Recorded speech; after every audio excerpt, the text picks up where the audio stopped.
नमस्कार, आप देख रहे हैं द प्राइम टॉक का स्पेशल सेगमेंट आध्यात्मिक चर्चा। मैं हूं बालकृष्ण मुल्ला और हमारे साथ इस वक्त हैं खजराना गणेश मंदिर के पुजारी पंडित जयदेव भट्ट जी। जयदेव भट्ट जी, आपका ढेर सारा स्वागत है द प्राइम टॉक के स्पेशल सेगमेंट आध्यात्मिक चर्चा में। खास बात यह है, चर्चा का मुख्य उद्देश्य यह है कि पिछले 3 माह से ज़्यादा वक्त गुजर चुका है, लॉकडाउन का ये दौर है, अनलॉक के दौर में आज हम जी रहे हैं। इन 4 महीनों तक खजराना गणेश मंदिर का सारा के सारा दारोमदार जो है आपके कांधों पर लगा रहा है। इस बीच आपने ढेर सारे नवाचार भी किए। 23 मार्च से दी आज तक की बात की जाए 15 जुलाई तक की, कैसे गुजरे ये दिन, खास तौर से देखा जाए लॉकडाउन के? परेशानियों का दौर था जी, एकदम से बहुत सारी चीज़ें जो है रोक लग गई जी, है ना, तो वैसे ही जो है परेशान हो जाता है। बिल्कुल सही। सभी लोग परेशान हुए इस दौरान और अभी भी बहुत सारी परेशानियों का सामना करना पड़ रहा है। और जिस तरह से देखा जाता है कि लॉकडाउन जैसे 23 मार्च को लगा था, अचानक लॉकडाउन लगा। उससे पहले कोरोना को लेकर काफ़ी चर्चा होती थी। उसके बाद में मंदिर में भक्तों का आने का सिलसिला पूरी तरह से बैंड हो गया। इन दिनों में वो कौन कौन से नवाचार किए आपने आध्यात्मिक दृष्टि से कहे, अपनी आत्मिक एनर्जी बढ़ाने के लिए, आत्मिक ऊर्जा को उत्साहित करने के लिए, उत्सर्जित करने के लिए कहे तो? हमारा तो रूटीन वर्क ही जो है नवाचार में रहता ही है। जी जी। बाकी जो है इस दौरान हमें बहुत सारा समय मिला जी। तो उस दौरान भी हमने गणेश जी, हमारे इष्ट देवता की जो है जी पूजा बढ़ा दी, परिक्रमाएं करी। जी। और जो है पिताजी के समय से, मतलब दादा के समय से जो है गंगा दशमी के रोज़ जो है हमेशा अनुष्ठान हुए, जैसे मोती महोत्सव, आम्रोत्सव, मोदक महोत्सव। जी। ये सारे उत्सव उस दौरान गंगा दशमी को ही होते थे। बिल्कुल। इस बार भी गंगा दशमी जो है लॉकडाउन के समय में आई, जी। तो उस दौरान फिर जो है हम भी हवनात्मक करते थे। जी। और इस बार जो हमको कुछ ऐसा कुछ सामग्री उपलब्ध नहीं हुई जी। कि जो एक घी गाय का मिलना चाहिए वो नहीं उपलब्ध, क्योंकि खाने के लिए कुछ नहीं मिल रहा था उस समय लोगों को। तो इस दौरान फिर हमने पीपल के पत्ते तुड़वा कर 1000 और जो है कुछ मिष्ठान की व्यवस्था हो गई थी। तो वो एक एक गणेश जी के नाम से अर्चन किया गंगा दशमी के रोज़। उस रोज़ जो है वो अनुष्ठान हमने संपन्न करा। तो ये गणेश जी भगवान ही हमसे अच्छा करवा रहा है और वो आगे भी इसी तरीके का अच्छा करवाता रहे हमसे। फिर 108 परिक्रमा भी गणेश जी की करी, क्योंकि ऐसे समय में अभी कोई आ नहीं रहा था तो हम ही थे। बिल्कुल सही बात। तो हमको इस प्रकार से, तो हमने इस समय का थोड़ा सा लाभ आध्यात्मिक रूप से उठाने का प्रयास किया। जी, सही। वो कितना सफल करता है वो जाने। कहीं ना कहीं एक बात और देखने में आई थी कि जिस तरह से पूरा खजराना गणेश मंदिर परिसर में 38 से 40 मंदिर है, 125 से 150 पुजारी लोग हैं, उनके परिवार है, काफ़ी आश्रित है, आप पर भी आश्रित है, और कोई भी सुख दुख की बात होती है वो आपसे ज़रूर करते हैं। उन लोगों के आपने आपके माध्यम से किस तरह से मदद की? जैसे जो है हमारे जो जनप्रतिनिधि हैं जी, कुछ एक उनसे जो है उनको जो है अनाज की व्यवस्था करवाई उनकी पूरी। फिर जो है नगर निगम से कुछ अनाज की व्यवस्था, कुछ कलेक्ट्रेट के वहाँ से जो हुई अनाज की व्यवस्था।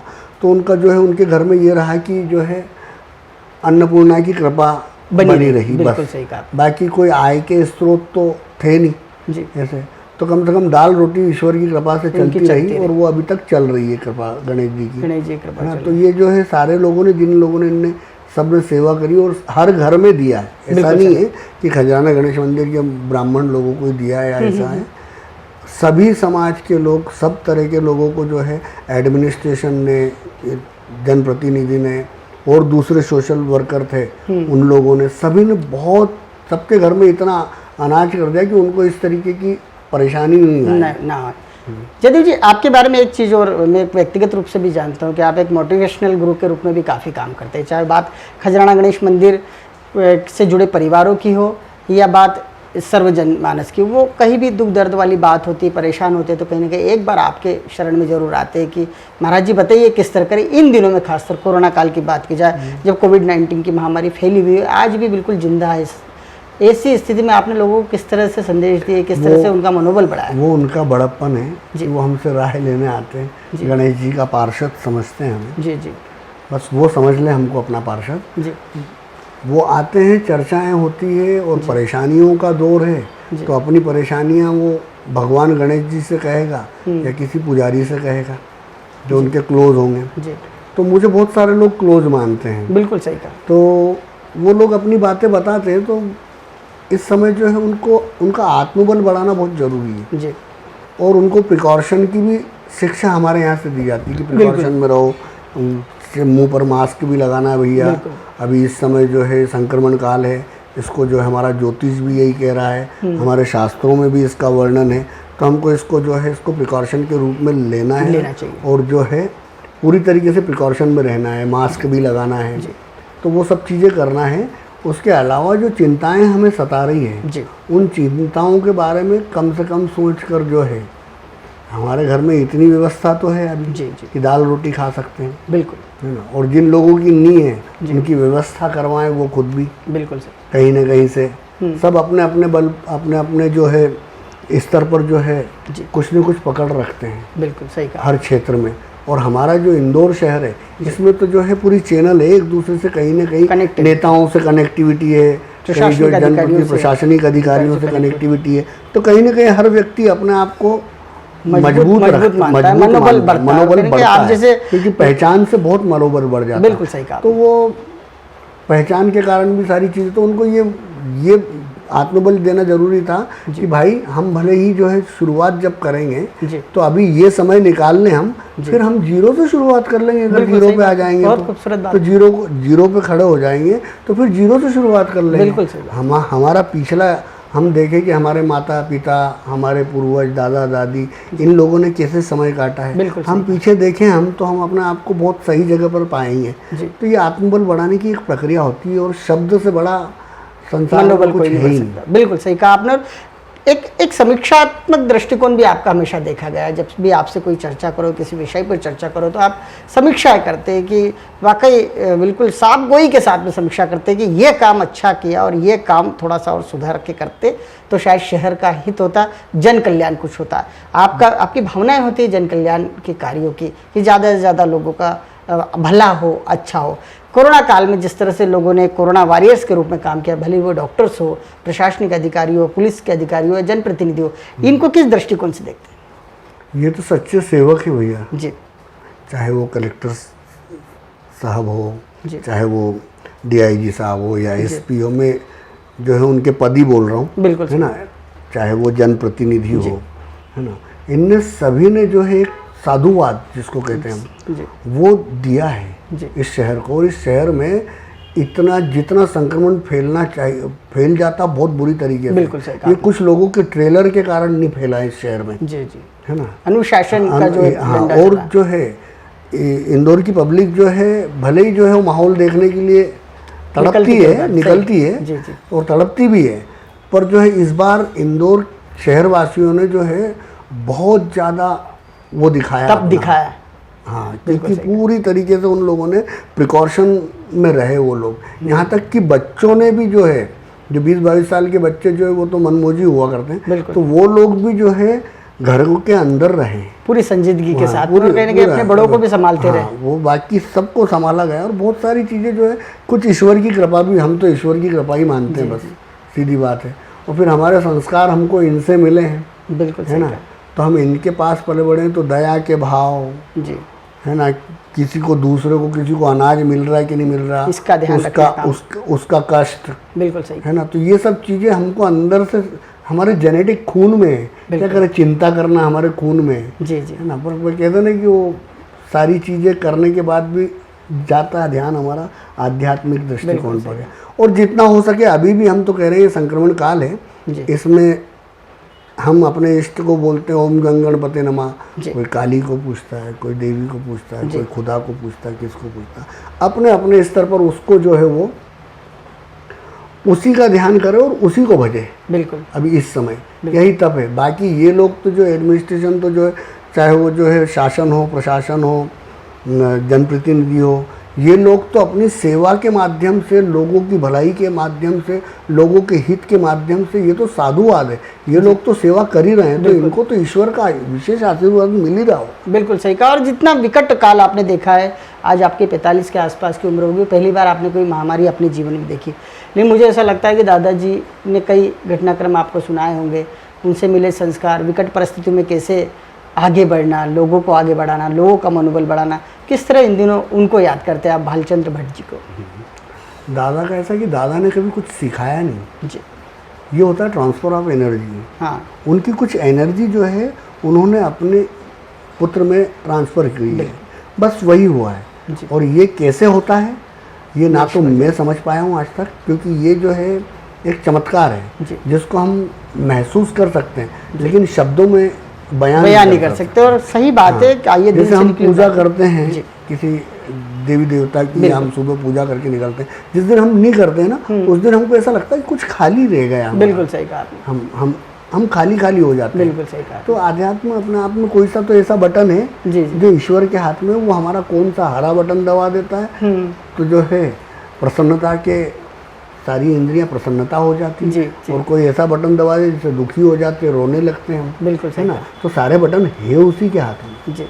बस हमको उसने बुद्धि दी है, उस बुद्धि को सद्बुद्धि में कैसे प्रवर्तित करना है ये आपने कहा। ये आपका कार्य है, क्योंकि वो बुद्धि तो देके भेजा है उसने बिल्कुल आपको। सही कहा। बस सीधी बात है कि उसने आपको बुद्धि देके भेजा है। बिल्कुल सही कहा आपने। लेकिन आपसे जब चर्चा करते तो एक और दृष्टिकोण बनता है, ज्योतिष शास्त्र का दृष्टिकोण, क्योंकि आप ढेरों पंडितों से चर्चा करते हैं, डिस्कशन करते हैं, सत्संग भी करते हैं उनसे, और ज्योतिष के दृष्टिकोण से भी देखने की कोशिश करते हैं कि आखिर ये समय जो है, विकट काल जो है, ये जो परिस्थिति, ये कब तक निजात हो पाएगा, कैसे मानव जीवन इससे बहाल हो पाएगा, कैसे सरलता से अपना जीवन जी पाएगा, इस विषय में भी कोई जानकारी दे सकते हैं? ज्योतिष एक मैथ्स है, जी। गणित है। जी 100% सिर्फ जो है वही है, बिल्कुल। है ना।